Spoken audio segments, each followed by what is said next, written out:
बोले शनिदेव की जय। शरण शरण मैं शरण हूँ, हे गुरु बंदे छोड़ मोहि उबारो हे गुरु, यह 100 बार निहोर। जन अधीन वंदन करे, केहि विधि की जैसे, वार पार की गम नहीं, नमो नमो गुरुदेव। बार बार वंदन करूं सद्गुरुदेव हमार, यहाँ वहाँ सब ठाम में महिमा अपरंपार। देवो गावर देव हो, रूपो कावर रूप, देव सदा फल देव है, परमानंद स्वरूप। बोलिए सद्गुरुदेव की जय। मेरे प्रिय गुरु भाई एवं गुरु बहनों, आज मैं, वैसे मुझे प्रवचन तो आता नहीं है, लेकिन फिर भी मैं एक छोटा सा कोशिश करने जा रही हूँ। यदि कुछ त्रुटियां हों तो आप क्षमा दीजिएगा। हमारी जो विहंगम योग की साधना है उसे स्वामी जी ने पांच क्या बोलते हैं इसको, 5 कोटियों में विभक्त किया है, जिसमें सबसे आता है पहला। जो पहला भूमि है वो सबसे ज़्यादा ही महत्वपूर्ण है, क्योंकि जो हमारा मन है वो, विहंगम योग का उद्देश्य क्या है? विहंगम योग का उद्देश्य यही है कि हमारी जो आत्मा है हम उसे प्रत्यक्ष कर सकें, और जो वो परमात्मा है उसको हम प्रत्यक्ष कर सकें।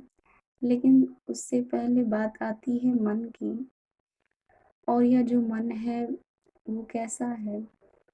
वो बहुत ही चंचल है। तो हमें पहले इसे साधना होगा, हमें इससे पहले अपने मन की चाल को समझना होगा। हम कहीं भी बैठते हैं पूजा करने या कोई भी काम करते हैं तो हमारा मन स्थिर नहीं होता है, और जब स्थिर नहीं होता है तो वह काम भी ठीक ढंग से नहीं होगा। इसलिए सबसे पहले आवश्यकता है मन को साधने की। तो हमारी जो विहंगम योग की साधना है प्रथम भूमि की, उसमें हम मन को समझते हैं, मन की चाल को समझते हैं, देखते हैं, और उसे एक स्थान पर लाने का प्रयत्न करते हैं। यह इतना करोड़ों जन्मों से हमारी आत्मा के साथ लगा हुआ है, और मन का स्वभाव ही है चंचल होना। लेकिन जब हम अपना आत्म कल्याण चाहते हैं तो हमें इसे साधना ही होगा, हमें इसे स्थिर करना ही होगा, और ये जहाँ से चला है वहाँ भी इसे ले जाकर शांत करना होगा। तभी तभी हम अपने आत्मा को पाएंगे, तभी हम उस प्रभु तक पहुँच पाएंगे। तो विहंगम योग की जो प्रथम भूमि की साधना है उसमें स्वामी जी ने क्या कहा है, उसमें बताया है कि आप यहाँ पर बैठिए तो आपका जो मन है वह रुकने लगेगा, वह शांत होने लगेगा। वो हमारा जो मन है वो पूरा बाह्य रूप से इतना बिखरा हुआ है कि इतनी चंचलता है कि मनुष्य कुछ समझ ही नहीं पाता, उसी में वो फंसा रह जाता है।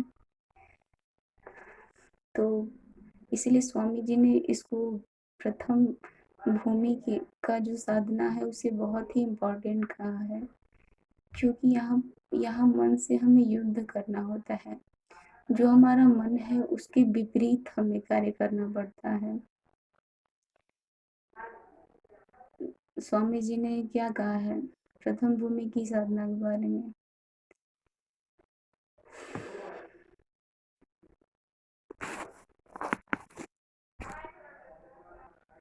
गंगा जमुनवा के अवघट घटिया संतो, ताहि बीच जोगी मड़ई छावेल रे जी। और एक जगह क्या कहा है, रवि शशि दोनों पवन चलत है, तेहि बीच धरु मन ध्याना, चलो जहाँ बसत पुरुष निर्वाणा। तो स्वामी जी ने यहाँ एकदम स्पष्ट बताया है कि आपको मन को कहाँ, धारणा का अभ्यास कहाँ करना है, कैसे हम मन को बांधेंगे, इसके बारे में बताया है। रवि शशि दोनों पवन चलत है, गंगा जमुनवा के अवघट घटिया संतो। गंगा जमुना क्या है और रवि शशि क्या है?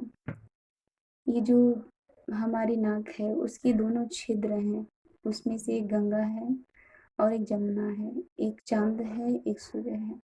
उसके बीच में जो स्थान है उसे वहीं पर अपने मन को बांधने के लिए, अपने मन को साधने के लिए बोला है।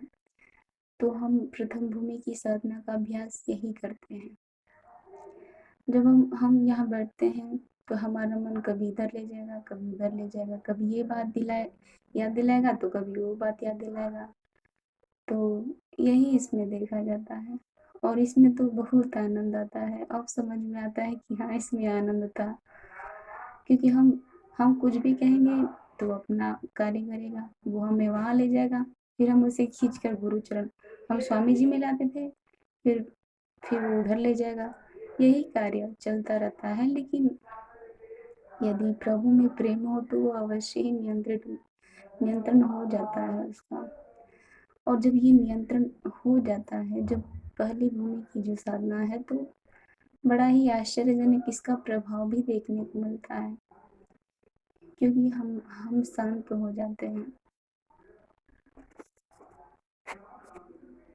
हमारी चेतना स्थिर होने लगती है और बुद्धि का भी विकास होने लगता है। अब उसके आगे आते हैं द्वितीय भूमि की साधना। वहाँ पर क्या होता है उसके बारे में भी स्वामी जी ने बताया है। जब हम यहाँ मन को वो क्या साध लिए, उसे एक जगह पर रोक लिए, उसके चाल को समझ लिए, तो अब स्वामी जी बोलते हैं कि अब इसको थोड़ा स्नान कराइए, शुद्ध कराइए, पवित्र कराइए। तो हम इसे त्रिवेणी, जो हमारे भीतर ही है, एक बाह्य त्रिवेणी है और एक आंतरिक त्रिवेणी है, तो हम उसे उस त्रिवेणी में स्नान कराते हैं। ये त्रिवेणी हमारे शरीर के, जहाँ पे हम औरतें बिंदी लोग लगाती हैं, वहीं पर वह स्थान है, वहीं पर वह त्रिवेणी है। तो वहीं पर यहाँ यहाँ इसको मन को हम थोड़ा स्नान कराते हैं, शुद्ध कराते हैं, तो इससे पवित्रता आ जाती है हमारे भीतर और इससे भी मन स्वच्छ हो जाता है, शुद्ध हो जाता है। इसके बारे में स्वामी जी ने कहा है, गंगा जमुनवा के बिच तीर कोटी, झुकी करुआ स्नाना। तो यहाँ पर हमें ओम का प्रत्यक्ष होता है। और भी द्वितीय भूमि की साधना भी अनंत है और प्रथम भूमि की साधना भी अनंत है, क्योंकि वो जितना भी है ये प्रकृति, ये सब प्रभु का ही तो है। तो अनंत का सारा व्यवहार भी अनंत हुआ, इसलिए प्रकृति का भी कोई अंत नहीं है, क्योंकि वो भी महाप्रभु की है। अब उसके आगे आते हैं तृतीय भूमि की साधना।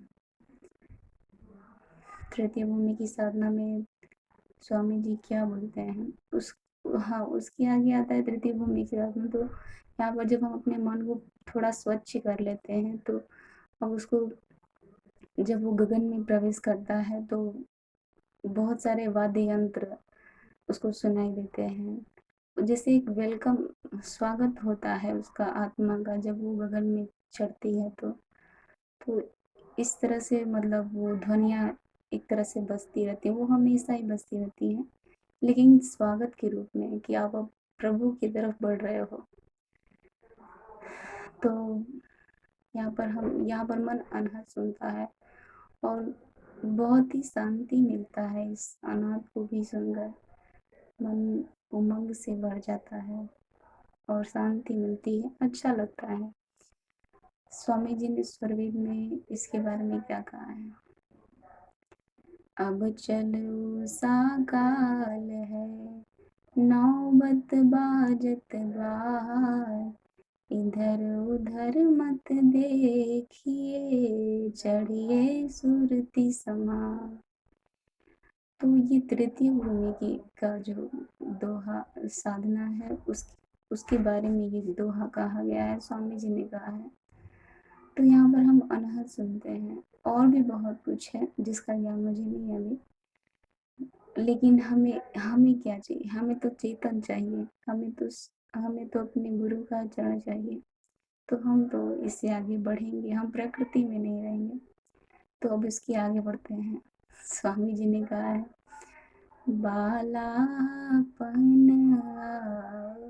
व्यास में, मम शिर अंगुल राग, तब महिमा जाना नहीं, अन्य कवन दूसा।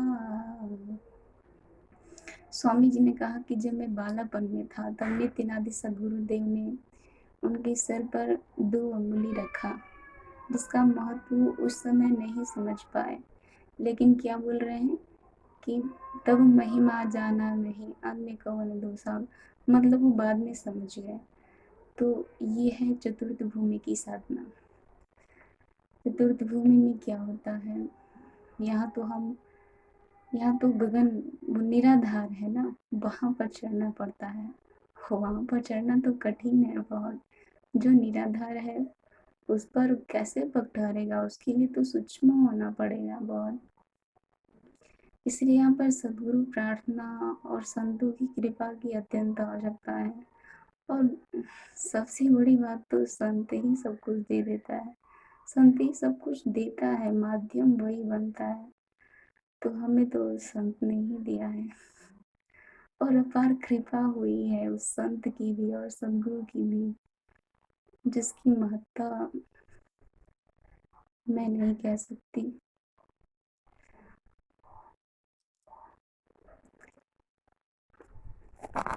और पांचवी भूमि में क्या होता है? पांचवी भूमि में तो जब सुरति एकदम छीना हो जाती है, जब तो वो निरति बन जाती है, और जब निरति बनकर प्रवेश करती है तो उसी में समा जाती है। फिर ये सब संसार क्या है कुछ नहीं पता, वो समाधि होता है, वही पांचवी भूमि है। तो ये सब पाने के लिए तो सद्गुरु कृपा की अत्यंत आवश्यकता है और संतों की भी कृपा की अत्यंत आवश्यकता है। संत की क्या कृपा होती है ये मैंने अब जाना है। हाँ, पहले समझती थी बट इतना नहीं समझती थी संत के बारे में। जानती थी कि संत सद्गुरु का ही रूप होता है, बट अब समझ में आता है थोड़ा बहुत कि हाँ, वास्तव में ऐसा है। स्वामी जी ने भी तो लिखा है, लोहा अग्नि स्वरूप भो। जब लोहा अग्नि में जाता है तो उसी का स्वरूप हो जाता है। वैसे ही एक साधक साधना करते करते उस वो जब वहां पहुंचता है तो उस आनंद को भोगते भोगते वो उसका ही स्वरूप हो जाता है, उस प्रभु का ही स्वरूप बन जाता है। और सदगुरु उसे देता है आदेश कि अब तुम्हें जीवों को लाना है, चेताना है, जगाना है। तो संत सदगुरु ही जगाते हैं। बोलिए सदगुरुदेव की जय।